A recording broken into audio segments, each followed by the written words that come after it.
أحياؤنا ما تسأل عنه يا حجر يا الصغير.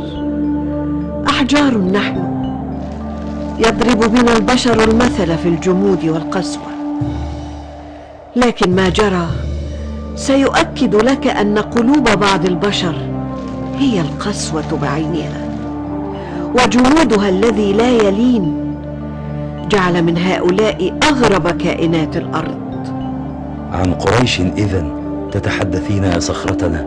نعم، لكن سأبدأ بحديثي عن قلب مطمئن بالإيمان، قلب يمتلئ رقة جعلت دموع عين صاحبه تمزقني كأنها معاول ضخمة تنزل علي.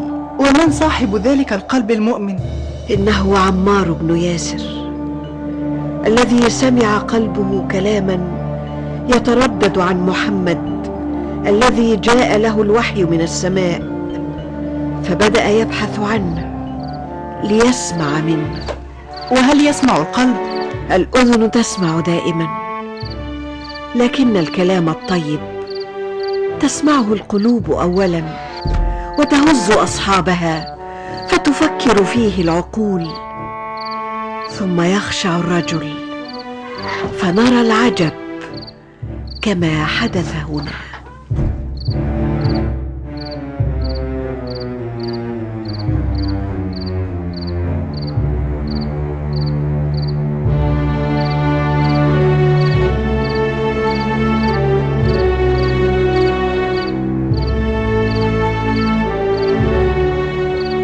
ماذا تريد؟ ماذا تريد أنت يا عمار؟ أردت أن أدخل على محمد فأسمع كلامه. وأنا مثلك أريد ذلك. غرضنا واحد إذن، لنرى حقيقة ما يهمس به الناس في دروب مكة. وعرض النبي الإسلام على عمار فسمعته الأذن وخشع القلب. وما إن علم أبوه ياسر بما جرى حتى أسلم هو وزوجته سمية. بيت شاع فيه قول الحق بعد طول ضلال، وفيه قرأ عمار القرآن مع أهله، فكان كأنه مسجد يعبد فيه الله ليل نهار. وكان عمار حريصا على خفوت صوته خوفا من قريش، لكن صدق القرآن وحلاوة كلماته جعلته يرفع صوته، فسمعه المارة، وعلمت قريش أن ياسرا وزوجته وابنهما عمارا قد دخلوا الإسلام. وتشهد مكة صباحا يحمل العذاب لمن تبعوا النبي، وخرج رجالها ونساؤها شامتين يشهدون أبا جهل وهو يأخذ عمارا وأباه وأمه ويسحبهم لكي ينالوا جزاء كفرهم بآلهة قريش. قيدوهم أشعل النار. إلى أن جاء أبو جهل بعمار وأهله إلى هنا وبدأ في تعذيبهم.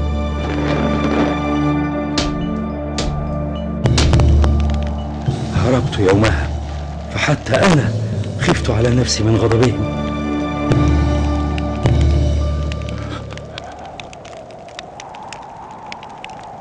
الرحمة يا رب. اكفر بدين محمد.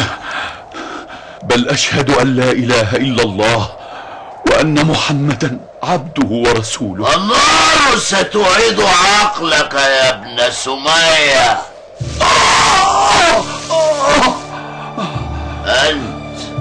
أنت شيخ كبير فلا تكن عنيدا كابنك.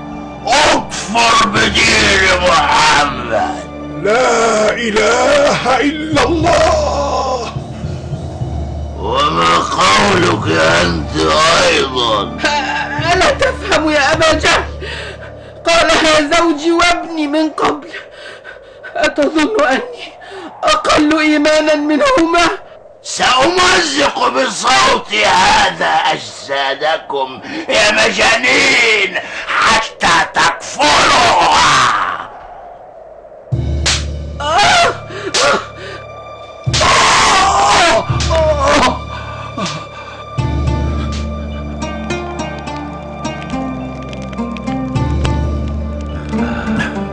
لا حول ولا قوة إلا بالله.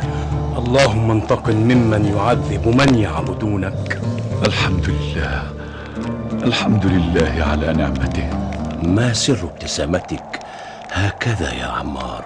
وكيف لا يا أخي، وقد مر رسول الله بنا ووضع يده الشريفة ومررها على رأسي وهو يقول: يا نار كوني بردا وسلاما على عمار كما كنت على إبراهيم.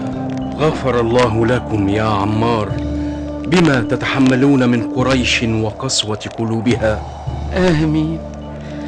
وأبقي قلوبنا في طاعة وصبر يا رب.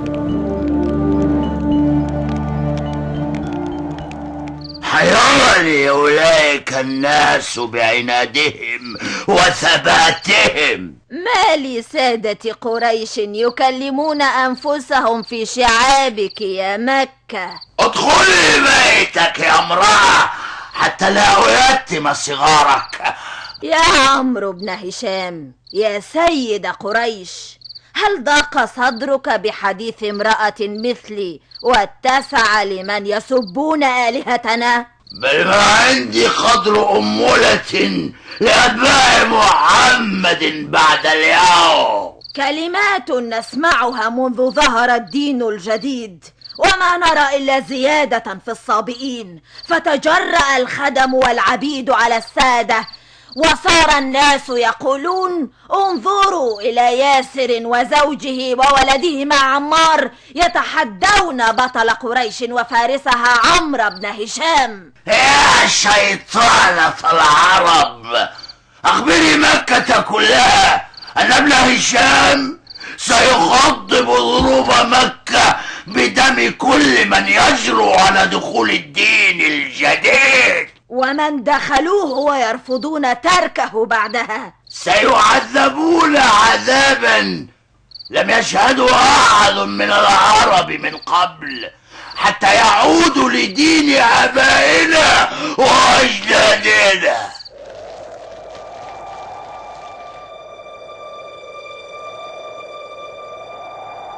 الجنة. الحمد لله. أهذا كان النبي يا صخرتنا؟ نعم، وكان معه عثمان بن عفان. فماذا قال حتى يظهر كل ذلك الهدوء على وجوه المعذبين؟ لما رأى النبي عمارا وأبويه يعذبون قال: صبرا آل ياسر، فإن موعدكم الجنة. الجنة، يا لها من بشارة تستحق فرحته. كم أتمنى أن أنال من أبي جهل هذا. أمر الله لم يأت بعد، فاصبر أنت أيضا. اكفر يا ياسر وسأطلق سراحك وسأمنعك ما تريد من المال. هذا هو الثمن الذي تدفعه يا سيد قريش؟ يا له من ثمن رخيص لقاء الجنة. أي جنة يا لعينة؟ جنة عرضها السماوات والأرض، لكنك لن تفهم أبدا أيها الجهول. هذا جزاء تطاولك على سيدك يا سمية، ولنرى ماذا يفعل ربك. إنا لله وإنا إليه راجعون. احضروا هذه الصخرة.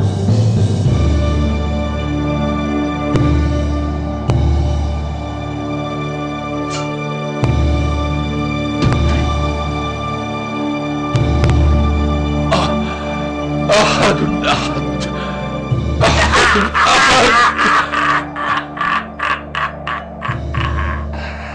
حينما تلحق بسمية أخبرها أنني لم أرد أن أبعد ولدها عنها. اتركوا الشيخ الكبير فقد مللت قتل الكبار. وأنت اذكر آلهتنا بالخير وسب محمدا. اذكر آلهتنا وسب نبيكم.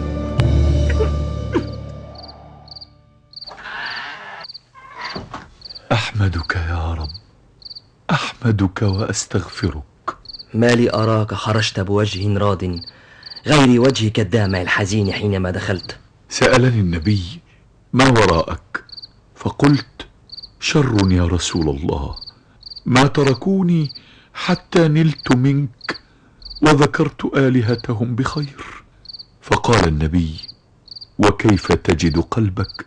فقلت مطمئن بالإيمان. قال فإن عادوا فعد. ما أحن رسول الله صلى الله عليه وسلم على صحبتي يرضى ذلك حتى لا نعذب. وأنزل الله تعالى قوله أعوذ بالله من الشيطان الرجيم. بسم الله الرحمن الرحيم.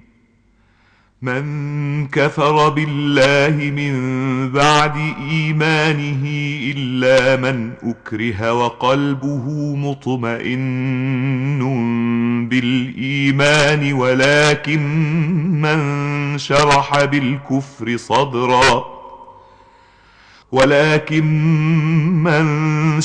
بالكفر صدرا فعليهم غضب من الله ولهم عذاب عظيم. ذلك بأنهم استحبوا الحياة الدنيا على الآخرة وأن الله لا يهدي القوم الكافرين. أولئك الذين طبع الله على قلوبهم وسمعهم وأبصارهم وأولئك هم الغافلون. لا جرم أنهم في الآخرة هم الخاسرون. ثم إن ربك للذين هاجروا من بعد ما فتنوا ثم جاهدوا وصبروا إن ربك من بعدها لغفور رحيم. صدق الله العظيم. يا إخوة العرب، أما من أحد هنا؟ أهلا بك، مرحبا يا أخي. اسقني، جزاك الله عني كل الخير يا أخي. قطرات قليلة ثم اشرب ما تشاء. تفضل. الحمد لله. من أين وإلى أين يا أخي؟ عائد من الحبشة، عائد لمكة الحبيبة. كأنك من أصحاب محمد. نعم، فأنا عمار بن ياسر، والآن كل مكة من أصحاب النبي بعد إسلامها. بل خدعتكم قريش فلم يدخلوا في دينكم كما أشاعوا يا عمار. ماذا تقول يا أخ العرب؟ لقد أشاعوا ذلك لتعودوا بين أيديهم. لا حول ولا قوة إلا بالله، كأنهم على كفرهم وإيذائهم للمسلمين. بل زادوا ظلما يا عمار. إلى اللقاء يا أخي، وجزاك الله خيرا. إلى أين يا عمار؟ ألا تستريح يا رجل؟ لا راحة إلا مع رسول الله يا أخي. السلام عليكم. وعليكم السلام ورحمة الله وبركاته. ما أغرب أصحابك يا محمد، لا يخافون الإيذاء ولا الموت في سبيل دينهم. كأنك مقدمة على الكثير يا مكة. من القادم هذا؟ إنه هو عمار بن ياسر يحمل ثيابه. لنسمع ما يقول. السلام عليكم ورحمة الله يا أمي. سأهاجر يا أمي كما أمرنا رسول الله، فإلى لقاء قريب بإذن الله تعالى.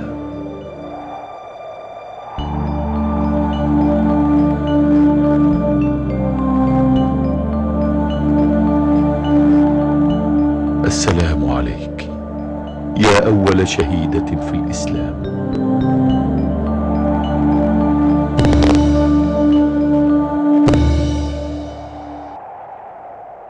السلام عليكم، كيف حالك يا أخي؟ وعليكم السلام. مرحبا يا عمار، كيف حالك؟ الحمد لله.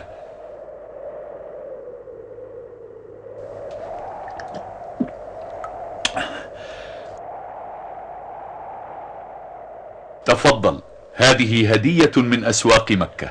أشكرك يا أخي، لكن ما لي أراك تحمل ثيابك كأنك راحل مرة أخرى. نعم، سأهاجر كما أمرنا رسول الله صلى الله عليه وسلم. إلى الحبشة مرة أخرى؟ بل إلى يثرب هذه المرة. أستودعك الله يا أخ العرب. في أمان الله يا أخي. كل هذا حدث لك ولأهلك، صبرت كثيرا على البلاء يا عمار. وقد أكرمني الله أكثر يا أخي. كنت كافرا فأسلمت، وكنت من موالي بني مخزوم فأصبح مولاي هو الله عز وجل، وكنت وحيدا فآخى بيني وبينك يا حذيفة يا ابن اليمان. بل هذا من فضل الله علي أنا يا عمار. ولا تعلمين عن عمار شيئا بعدها؟ أعلم. اتركي شيئا لأحكيه للصغير يا صخرتنا. تفضل. أخبرتني نحلة عما سمعته من طيور عائدة من المدينة. قالت: شارك عمار إخوته المسلمين في بناء المسجد، وبينما يحمل الأحجار كما يفعل رسول الله عليه الصلاة والسلام، قال عمار: قتلوني يا رسول الله، يحملون علي ما لا يحملون. فكان النبي يرد ويقول: ويح ابن سمية، ليسوا بالذين يقتلونك، إنما تقتلك الفئة الباغية. سيلحق عمار بأمه في الجنة إذن إن شاء الله. رحم الله عمارا ورحم آل ياسر جميعا.